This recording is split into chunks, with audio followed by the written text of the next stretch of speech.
So you guys have closed a lot of probate inheritance deals over the years. And they always come with a little bit more complexity than other types of real estate deals. How would you say that you treat those deals differently than just your run of the mill kind of real estate deal? So I would argue that most everything that I've done has been a probate or inheritance deal. And it's just, I don't know, it's the personal touch. It's not a money transaction. It's not a, hey, what do you want? How do you like, because most of the time I'm not going to be the highest offer. Most of the time I'm not going to be the like, hey, I mean, I'll give you a cash offer quick. Yes, that's true. But if it's all about the money, probably not a great fit for you. I'm a great fit for you if you want to make sure that you're not getting yanked around, and you want to make sure that that what you're getting is a fair offer for what you have and will be performed on the time frame that you and I have discussed, or you and whoever have discussed. I want to make sure that we perform what we've said we were going to do when we said we were going to do it. Imagine that, right? Just doing what you say you're going to do.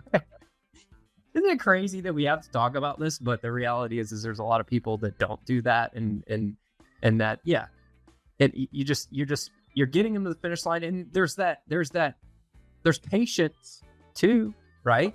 Uh-huh. I think that's a huge thing when you're doing inherited deals, is just being patient, because you're dealing with a lot of times multiple people involved, other family members, and you're dealing with an executor, administrator of an estate who's trying to appease all of the heirs, right? And dealing with all the different expectations of all the different heirs. I love when we get like a call where it's like, hey, I'm the only heir and I'm the executor. Let's go. Like, That's clearly. but the reality is those don't happen that often. Most of the time there's multiple family members involved, and there's multiple opinions, and there's multiple emotions and multiple expectations.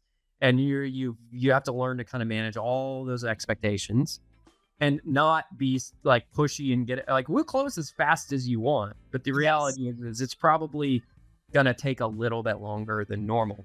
Well, and I don't know about you, the number of times, I mean, what is it? It's like hey, we'll close your deal quick. 2 weeks. A lot of times my deals are, you need 3 months, you need 4 months. You're trying to find a place for this person to live. You're trying to figure out what's going on. You're trying to, like, part of the deal is we'll go slow. Like, hey, here's where we're at. Barring a massive change in the market, that number doesn't change.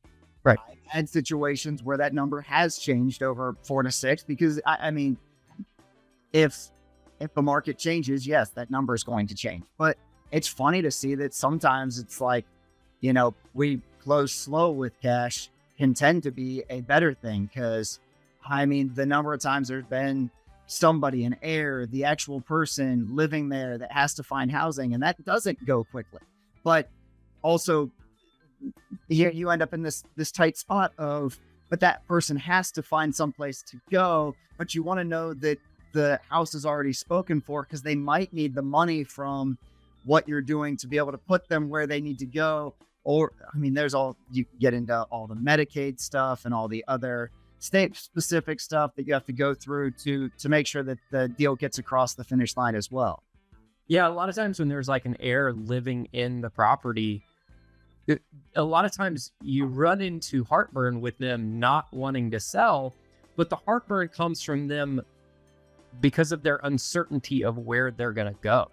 They don't know where they're going to go. They haven't looked for a place, or they're like, it's the chicken versus the egg thing. And it's, well, I want to move, but I don't have the money to move. I need the money from this sale to get where I'm going. So how do we close this beforehand so I can have the money in my bank account to then send to the new apartment or wherever? And you and I have done this before. Okay, cool. Go ahead and sign the lease at the new apartment. Have the property manager call me. I will front the security deposit and pay that to the property manager, pay the security deposit. So you have a spot reserved. You know that you can move in on X date, and then you just reimburse me back at closing. Yeah. Like we'll put it on the closing statement. You know, I know that I've sent it to the property manager. I never give money to sellers directly. We never give cash directly to sellers. But we'll give money to the property manager of the new apartment you're moving to.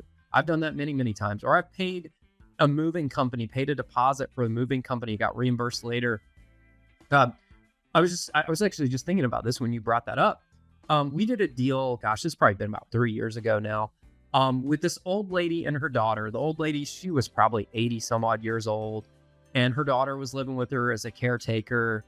And ironically, this old lady owned a house up in North Carolina, almost on like the Virginia, North Carolina border, like way up there in North Carolina.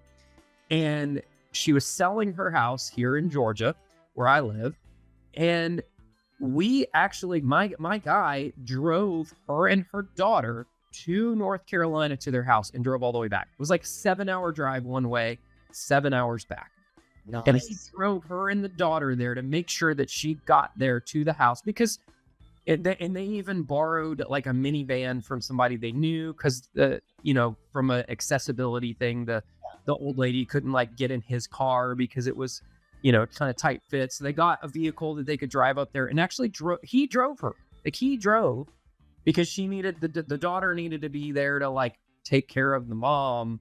It's almost like babysitting a child. You got to sit in the back seat with your young child. It was kind of the same thing.